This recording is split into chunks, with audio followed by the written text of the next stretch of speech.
네가 하나님의 오묘함을 어찌 능히 측량하며 전능자를 어찌 능히 완전히 알겠느냐. 하늘보다 높으시니 네가 무엇을 하겠으며 스올보다 깊으시니 네가 어찌 알겠느냐.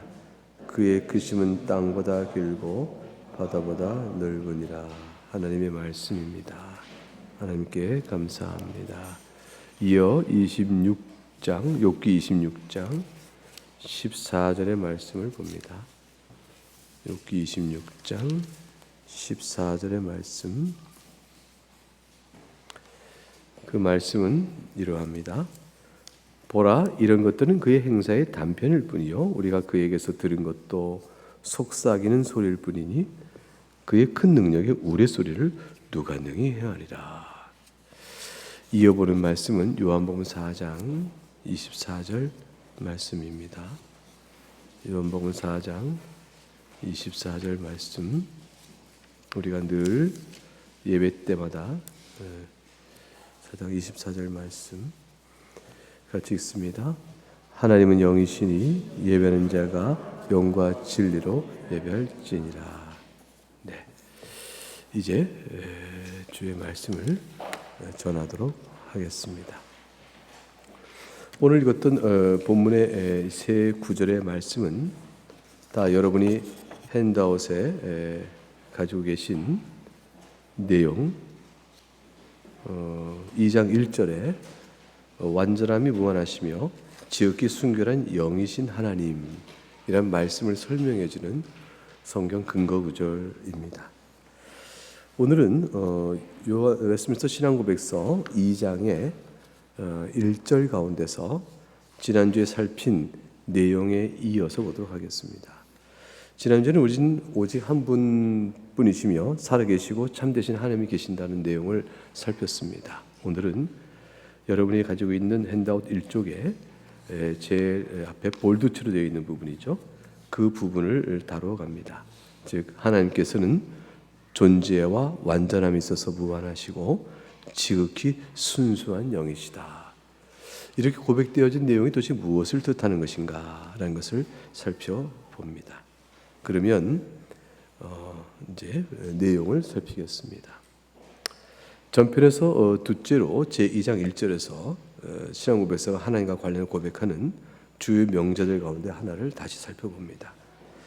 하나님은 본질과 완전함이 무한하십니다. 그리고 지극히 순결한 영이시고 또한 눈에 보이지 않으시고 몸이 없으시며 여러 부분들이 없고 고통이 없으십니다. 이 명제가 담고 있는 내용 가운데서 크게 두 가지를 살필 것인데, 하나님은 본질과 완전히 무한하다는 사실이며 오직 한 분이신 하나님은 지극히 순결한 영으로서 눈에 보이지 아니하시고 몸도 없으시고 여러 부분에 합하여 되신 분이 아니시다라는 사실, 더 나아가서 고통도 없다라는 사실과 관련하여 내용을 살펴볼 것입니다. 그러므로 이 내용은 사실 굉장히 어렵습니다.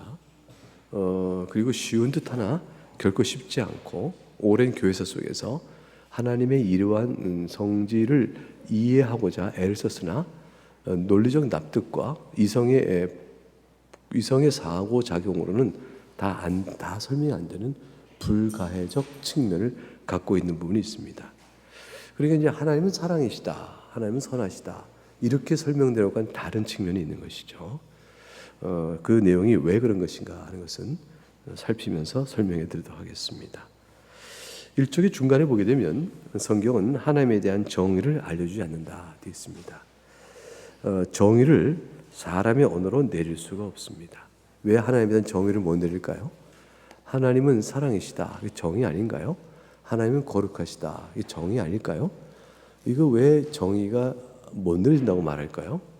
그는 정의를 내리는 방법을 생각하면 압니다. 자, 여러분, 사람에 대한 정의를 내려볼까요? 사람은 어떠하지요?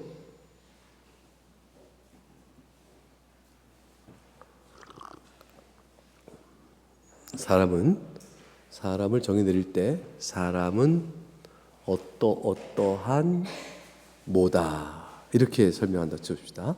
그러면 사람은 어떠한 뭐다에 들어간 말이 뭐죠? 학교 안 다니셨죠? 응? 학교 다닌 적 없죠? 사람은 어떠한 동물이다. 이렇게 주로 표현해요. 사실 이건 질문 자체가 너무 모호해서 대답하기 어려운 질문자의 어리석은 질문이었어요. 자, 그러면 거기까지 됐어요. 사람은 어떠한 뭐다. 어떠한에 뭐가 들어가죠? 집어넣어봐요. 자, 하나. 사람은 어떠한 동물이다? 생각하는 동물이다. 또 사람은 말하는 동물이다. 사람은 예배하는 동물이다. 뭐라고 할까요? 이렇게 등등등 설명할 수 이걸 정의라고 그래요. 정의. 그래서 모든 정의는 대체로 사실 이런 방법을 떠나요. 분석해요. 이게 뭐냐면 동물이란 걸 먼저 사람보다 더 높은 그룹을 생각해요. 그러면 사람을 포함하는 더 높은 그룹이 뭐가 있냐? 동물이 있다. 그 사람은 동물 가운데 하나다. 이게 이제 하나의 정의인데, 그런데 동물 가운데서 속한 다른 모든 것들과 비교하여 사람의 독특성을 나타내는 특징을 하나 잡아요. 그리고 거기다 동물에다 붙이면 하나의 정의가 되는 겁니다.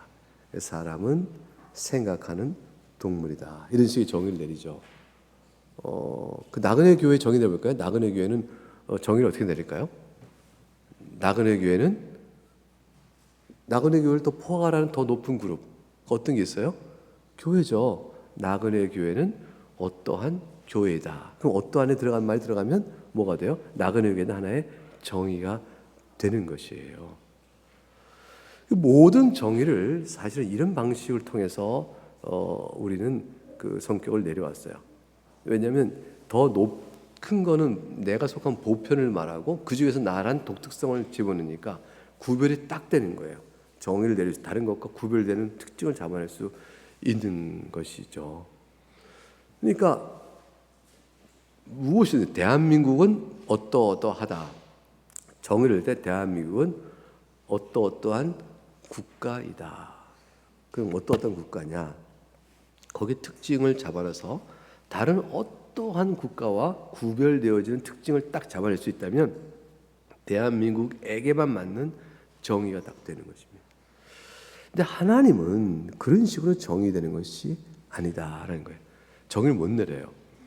하나님은 뭐뭐뭐한 뭐다 하고 뭐다가 들어가려면 하나님보다 하나님을 포함하는 더 큰 어떤 그룹 단위가 있어야 되는데 그것이 있다 없다?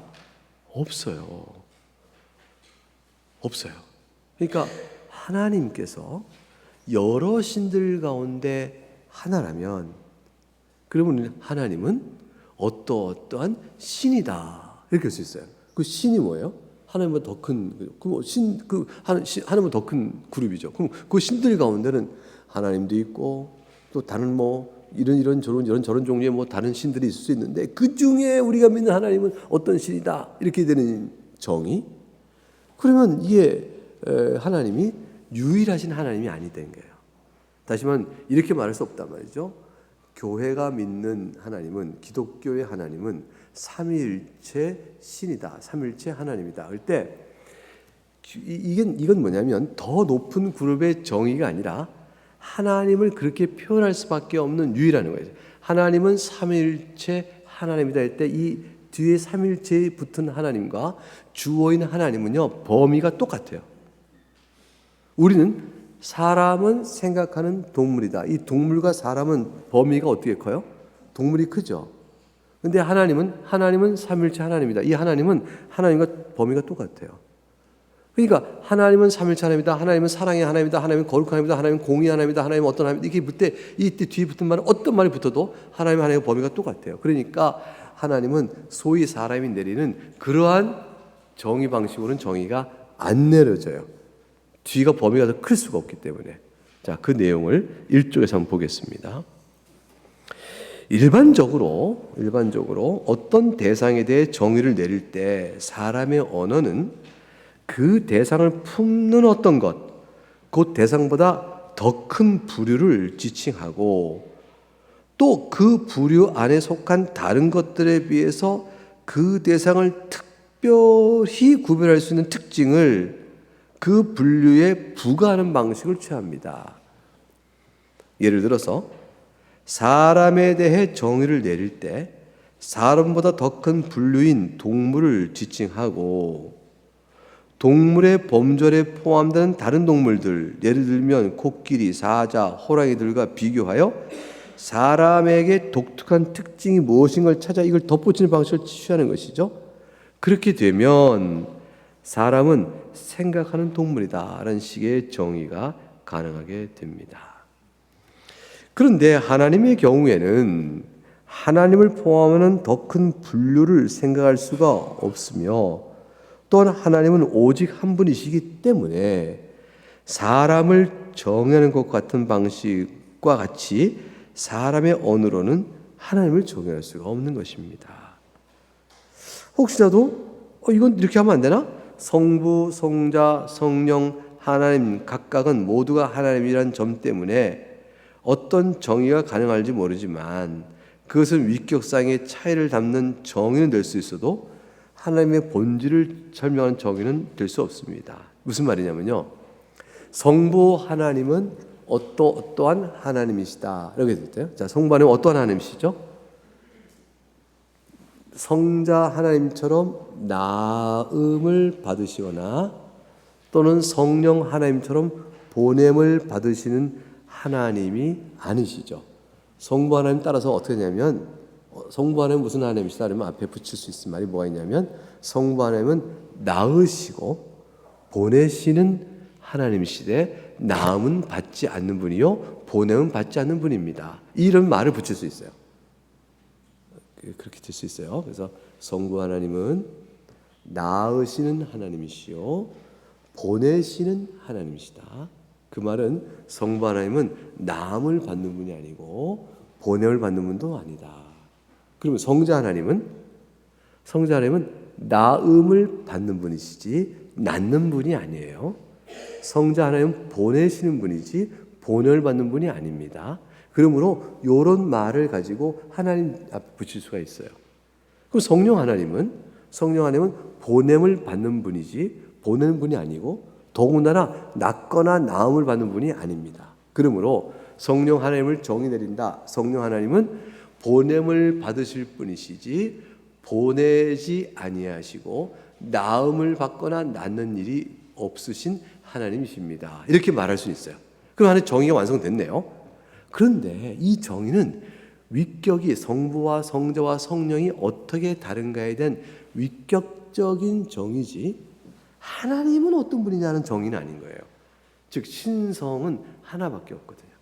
신성인 하나님에 대한 정의가 아니고 위격에 대한 정의예요. 위격은 복수로 계시니까 복수 상호간의 비교가 가능하고 관계적인 측면에서 서로 어떻게 다른가를 말할 수가 있어요.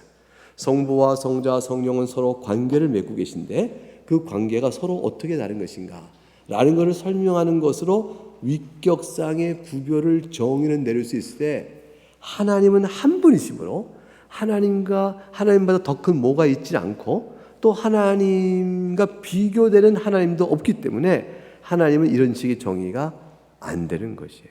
이게 서로 다르다. 그래서 맨 밑에 줄에 이 점에 대해서는 즉 위격상의 차이를 담는 정의에 대해서는 삼일체 하나님을 말씀드릴 때 설명을 이어가도록 하겠습니다. 했어요.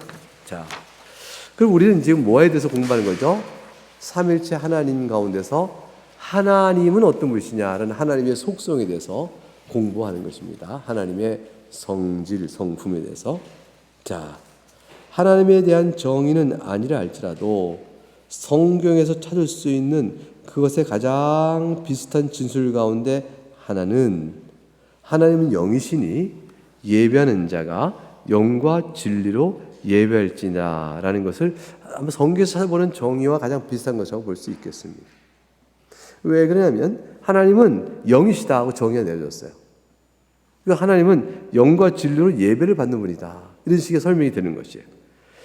근데 이 말씀에 기초하여서 신앙 고백서는 하나님이 순결한 영이심을 고백합니다. 순결한 영? 이게 도대체 무슨 뜻일까? 숨겨진 영을 고백한다고 했는데 이게 무슨 뜻이지? 이 고백이 뜻하는 바가 무엇인지는 부정의 방식을 통해서 접근이 되어야 합니다. 부정의 방식은 뭐예요? 그거는 처음에 나옵니다. 부정의 방식이라는 건 뭐냐면 하나님이 어떤 분인가를 직접 바로 이야기하는 것이 아니라 하나님은 어떤 분이 아니다라고 말하는 거로 하나님을 표현하는 방식. 그런 것이 뭐가 있을까요? 하나님은 무한하십니다. 무한은 하나님에 대한 직접적인 설명이 아니에요. 하나님은 이건 부정의 방식이에요. 무한, 뭐가 없다는 거죠? 한계가 없다. 그러니까 무한이라는 것은 not 유한이에요. 유한한 것이 아닌 분. 이게 부정의 방식이에요. 그래서 무한 자체의 뜻은 유한하지 않다. 우리는 뭐밖에 모르니까 사실 아는 게 유한성만 알아요. 우리 무한성 모릅니다. 무한성 알아요? 수학에서 무한대 딱 그려내지만 이게 뭐냐면 한계, define, 한계를 못 정하겠다. 그게 무한성이에요. 그래서 박정혁, 수학과 지망생, 무한을 설명해봐라. 무한이란 무엇이지? 무한이란 이거 입시에 나올 거야. 잘 들어서. 무한을 설명하라. 예. 무한이란 한계가 없다는 것으로서 유한한 수의 계산으로는 나오지 않는 이게 엉터리 정의, 엉터리. 수학적 정의도 아니고 제가 만들어내는. 어쨌건 무한이라는 것은 유한의 반대 개념이기 때문에 부정의 개념이에요. 따라서 이 말은 뭐냐면 우리가 무한을 직접 알지 못한다. 유한한 것을 알고 그것이 없대. 어떻게? 몰라. 무한한 거구나. 이렇게 아는 거예요. 그러니까 우리는 무한성은, 자, 여러분 무한성 상상해 보세요. 하나님의 무한성, 크기의 무한성, 크기 무한성을 상상해 보세요.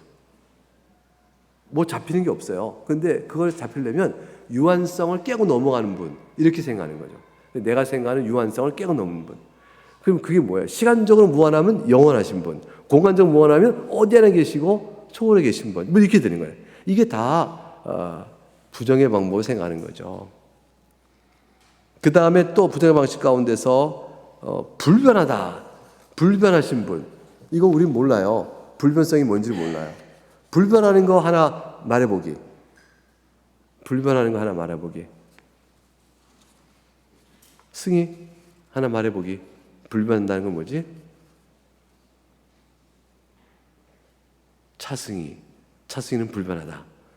10년 뒤에 보니까 차승희가 훨씬 10살 더 먹어 있어요. 차승희는 불변하지 않다. 이게 그죠? 불변하다는 개념을 불변한 걸 지적해 보세요. 이 세상에는 없어요. 우주가 불변해요? 계속 변해요. 이 세상 변해요. 산 변해요. 건물 낡아지잖아요. 저도 변하잖아요. 자꾸 이렇게 변하잖아요. 다 변해. 이 세상의 모든 것은 변화합니다. 유한한 것은 변화합니다. 무한성에는 변화가 없어요. 변화는 유한한 존재들의 피할 수 없는 속성이에요. 근데 하나님만은 불변하십니다. 즉 변화가 없으시다. 그래서 우리는 불변성의 개념을 못 가져요. 유한성의 변화를 보고 그런 것이 없는 분, 이렇게 아는 거예요. 그러니까 하나님에 대해서는 거의 많은 것들이 다 부정의 방식으로만 설명이 가능해요.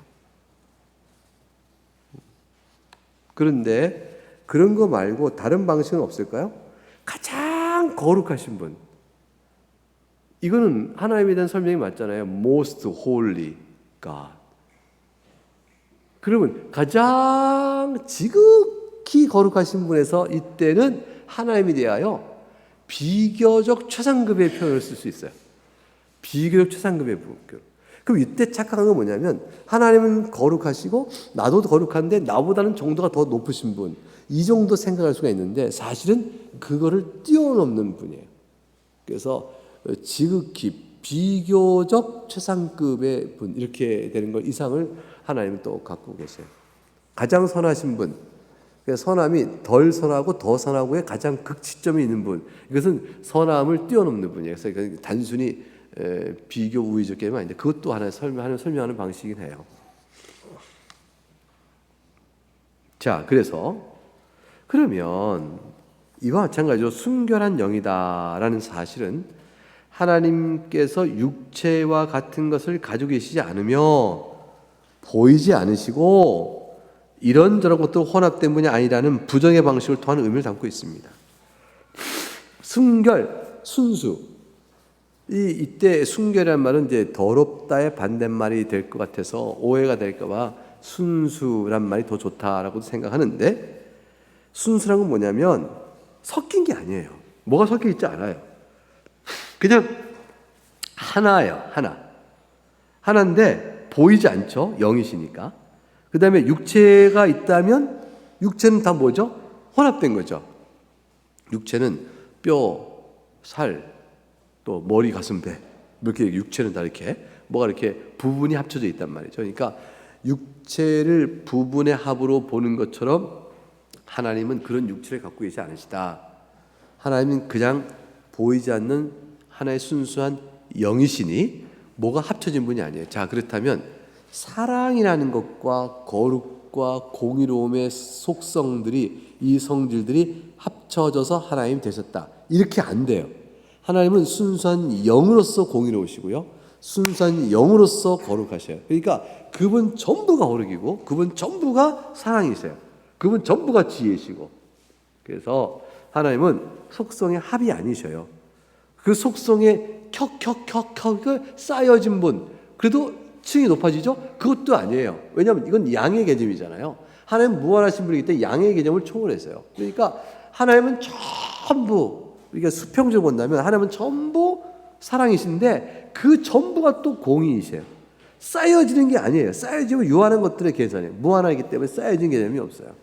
그래서 하나님은 그 자체로 거룩, 그분 자체로 순결, 그 자체로 사랑, 그분 자체로 또 이렇게 되십니다.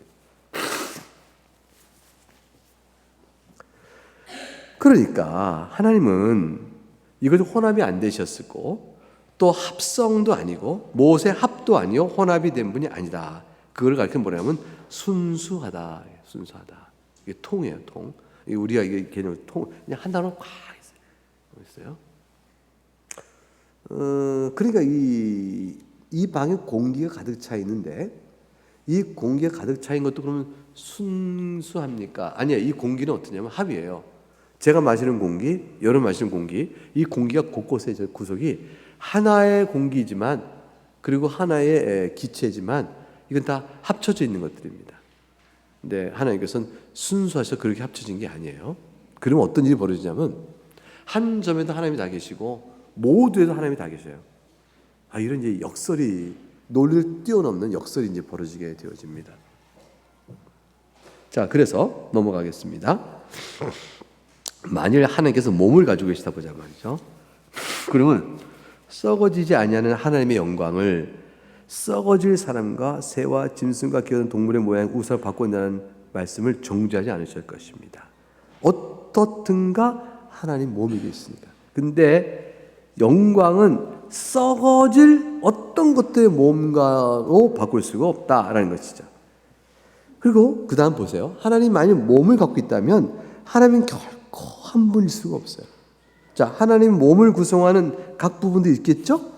그러면 전체가 하나로 통일된 몸을 있거나 아니면 여러 부분들로 몸이 구성되어 있을 것입니다.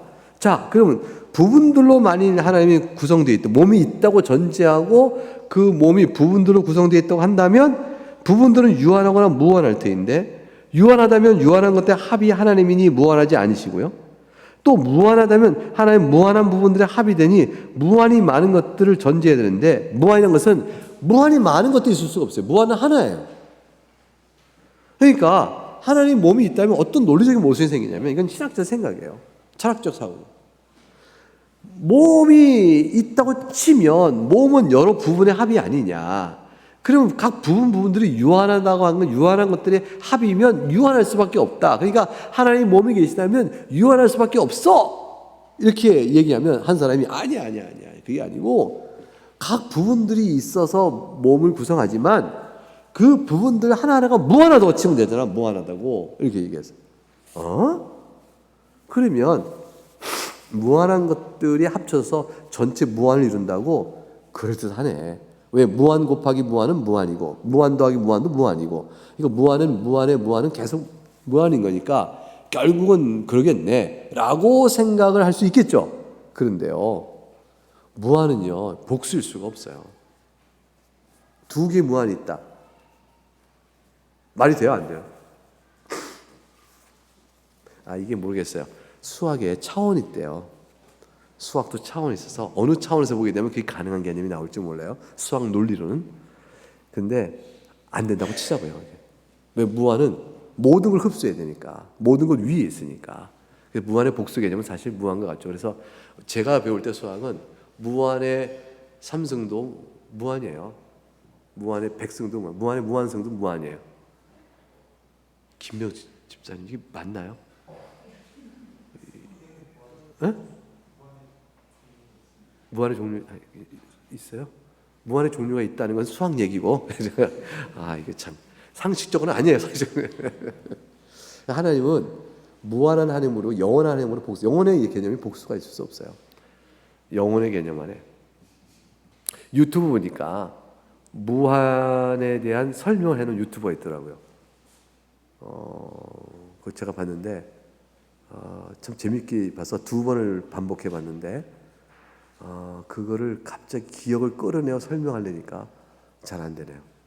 근데 제가 이걸 미리 다시 한번 보고 와서 모르는데 그렇게 됐습니다. 어쨌건 철학적으로는요 무한의 무한은 없다. 무한은 하나다. 이게 철학적 개념이에요.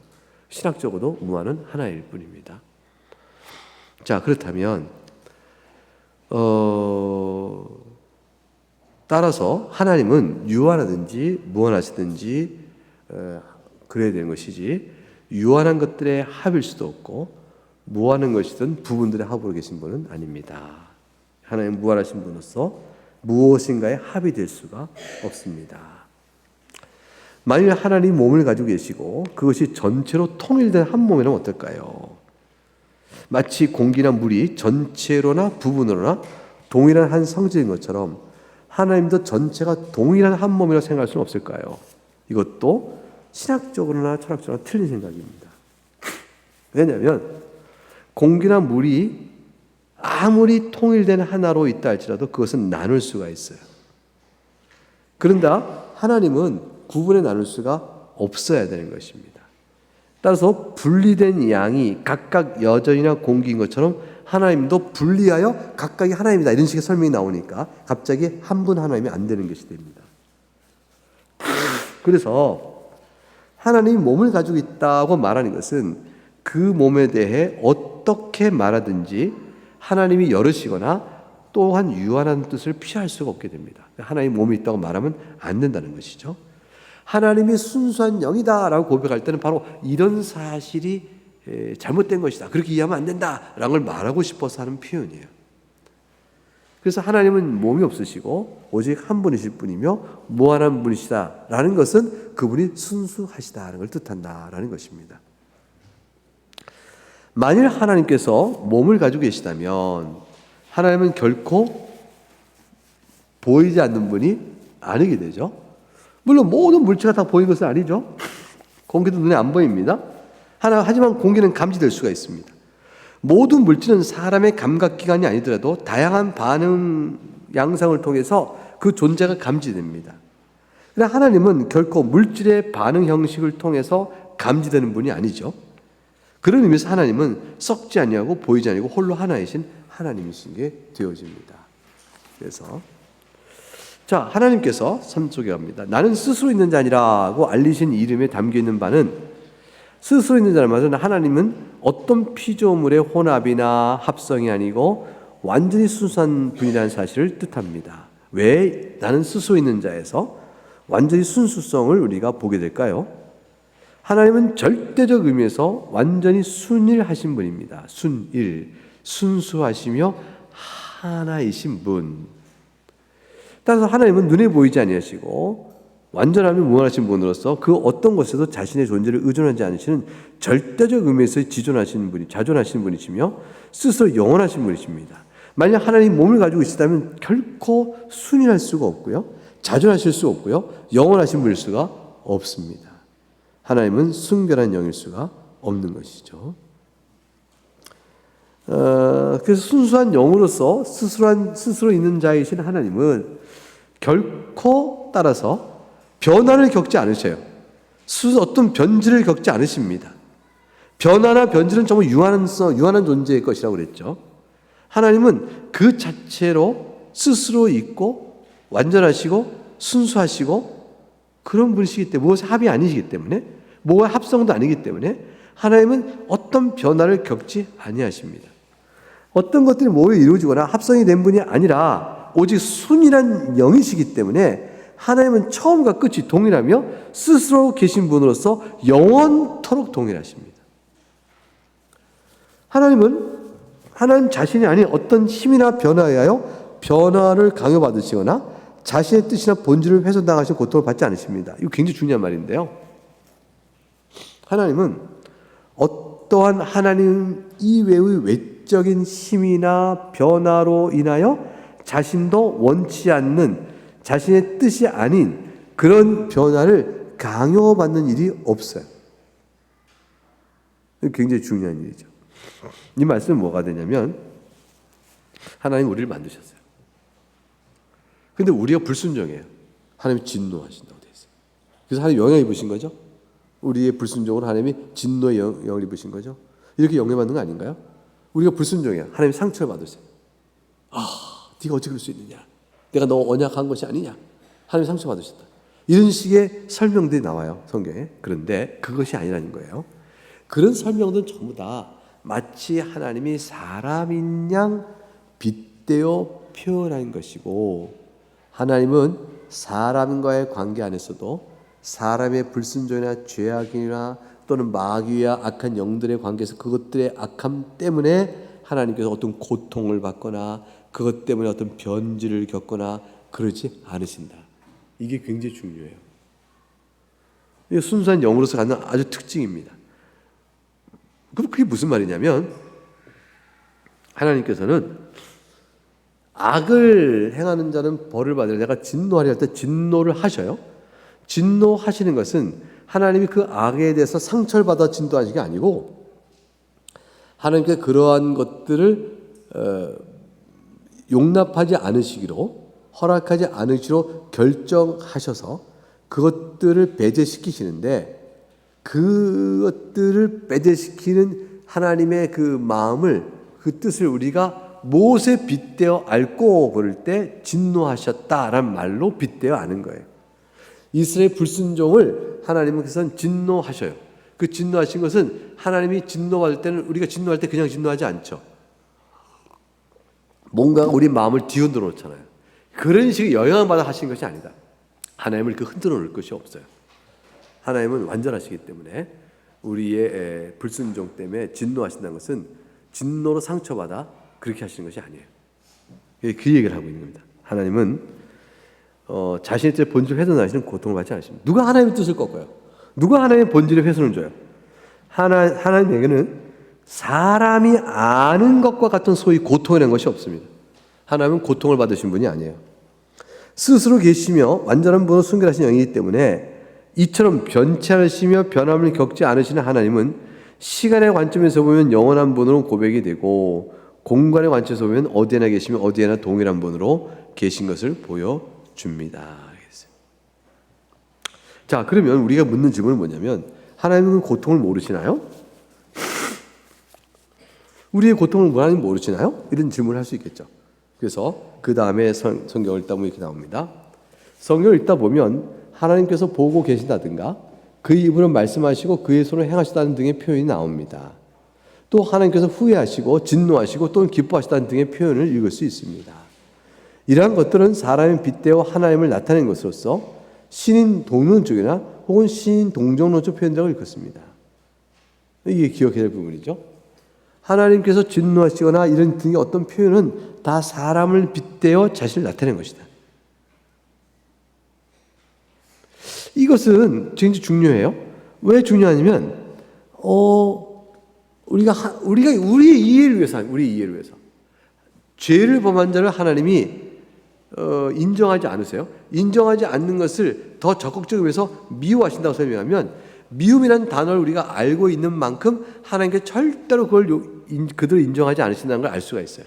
그러니까 사실은 하나님께서 우리에게 우리의 감정의 표현들 따라 말씀하지 않으면 우리는 도무지 그 하나님께서 우리의 악에 대하여 어떻게 다루시는지에 대해 알 길이 없는 거죠. 그러니까 우리의 종종 우리의 감정을 빗대어 그걸 설명하심으로 아 이게 하나님께서 미워하시는 거구나 악한 거구나 알고 돌이킬 수가 있게 된 거죠. 우리가 그렇게 할 수 있도록 하시는 거예요.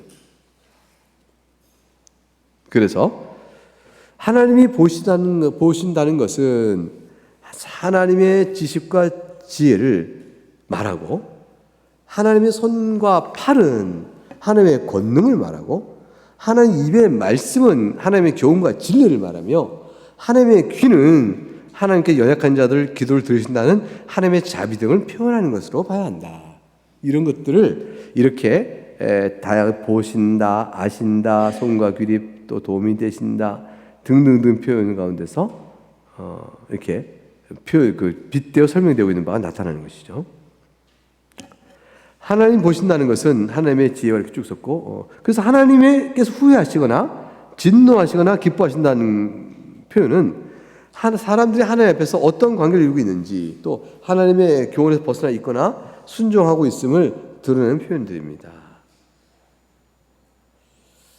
이러한 모든 표현들은 하나님께서 몸을 가지고 계시다는 것을 말하는 것이 아닙니다.